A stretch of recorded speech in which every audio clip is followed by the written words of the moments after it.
always had a hard time finding your place in this world. Why are you talking to me, man? You can settle for an ordinary life. I dare you to do better. Leonard McCoy. Jim Kirk.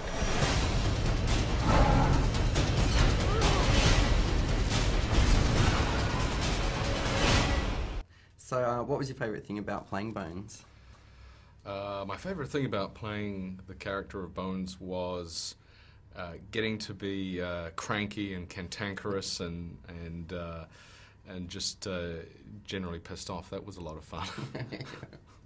How big of a deal has playing McCoy been for you? Like, were you a fan of Trek prior? Yeah, well, you know, I'm a long-term Trek fan. I watched the show as a kid, the reruns in New Zealand, and so for me, you know, getting offered the opportunity to step into such an iconic role that was so amazingly played by the late Mr. Kelly was I felt like it was a big responsibility, and to me the trick was not to try and go and do some sort of an imitation of what he did, and I think thankfully none of the actors in this film have done that. But it was to try and capture some sort of very, you know, essence and spirit of what Leonard McCoy was, and sort of funnel it through me and come up with something fresh. All right. Could you describe your audition process for the film? Yeah, it was a sort of a two-phase operation where I initially met with J.J. Abrams, and he was very excited about this amazing new film that he was going to direct called Star Trek, but could tell me nothing about what the story was whatsoever. And I actually sort of left the meeting thinking I really blew that. I think he's probably left no good impression whatsoever. 2 months later, I got a call from him saying, you know, would you please come in and screen test for the role of Bones? And which I did, and it went really, really well. I found out pretty instantly that they wanted to invite me to come be part of the team. What was your director-actor relationship with J.J. Abrams like?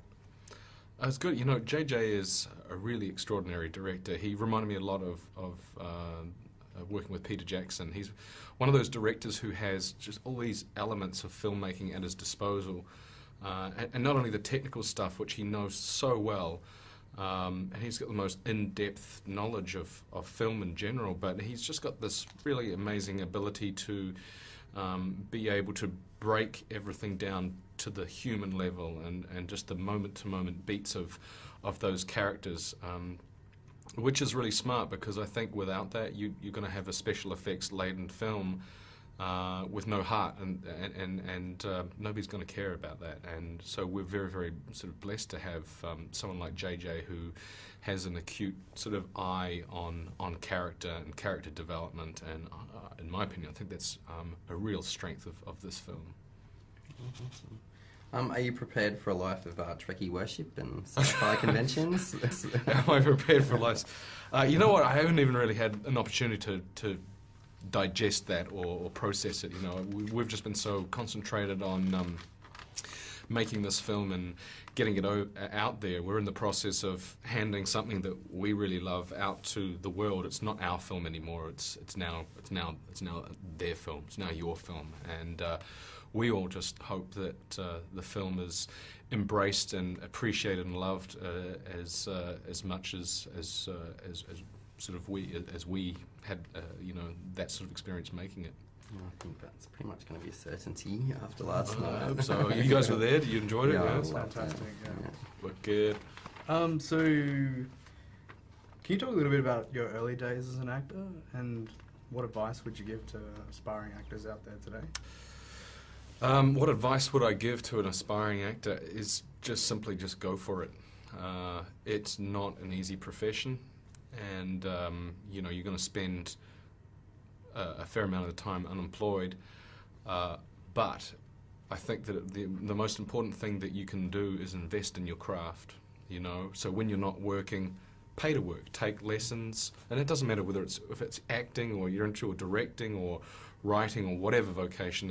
If it's something that you really want to do, invest in yourself and go for it. And what you need to have is just a persistence. you know, because you're going to get knocked down, and there's going to be, it's a roller coaster ride. You're going to have peaks and troughs, and you just have to have this kind of faith in yourself that it'll work out in the end. As a sort of Star Trek fan when you were younger, what was your initial thought once you walked onto the bridge for the first time? Oh, yeah, that.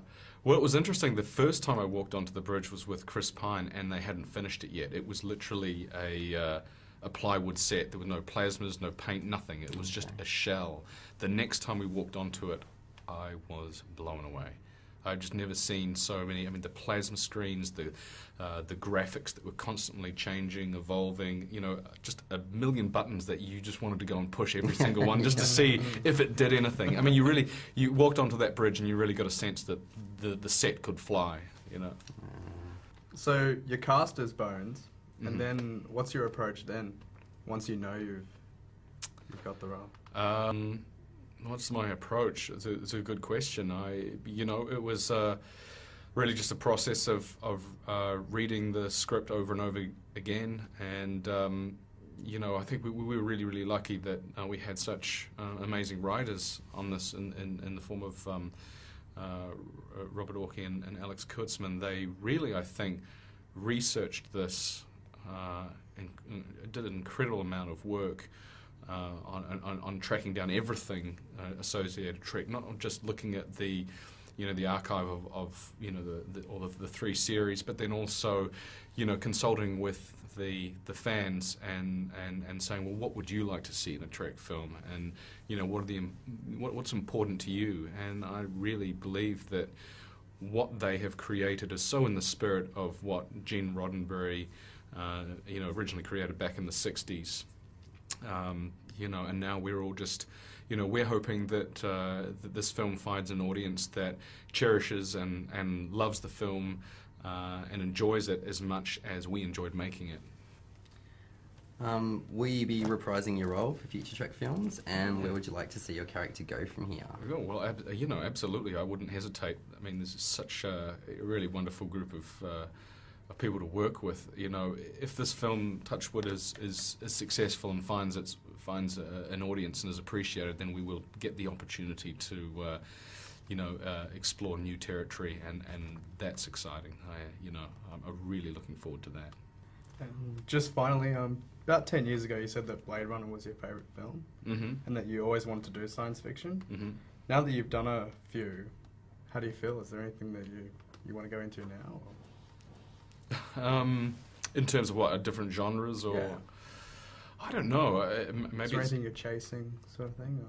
No, you know what? I never know what I want to do until I read the script and start making decisions about how I'd like to play it, or start feeling, for the characters. So, it's really from here. It's going to be about, what comes across my desk that I'm right for, and that I respond